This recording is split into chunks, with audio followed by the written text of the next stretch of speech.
કે ક્ષત્રિય સમાજની માથે જ્યારે આકરા પ્રહારો થઈ રહ્યા હોય ત્યારે સાહિત્યકાર તરીકે નહીં પણ એક બ્રાહ્મણના દીકરા તરીકે એટલું ચોક્કસ કહીશ કે ગુજરાતના ગામડે ગામડે ક્ષત્રિયોના પાળિયા છે, રાજપૂતોના પાળિયા છે, જાગીરદારોના પાળિયા છે. ઈ પાળિયાની પાસે જાય અને કોકદી એમ પૂછો કે હે પાળિયા બાપ તું શું કામ આવી ગયો છે?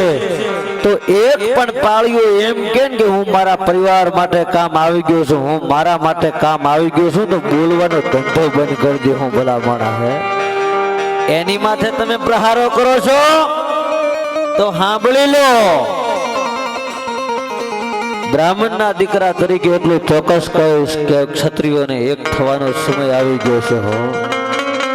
નહીં તો આવનારો સમય બહુ કપરો આવવાનો છે, એટલું યાદ રાખજો. શું કામ? આ દેશનો ક્ષત્રિય કોઈ દી માય કાંગલો ન હોય.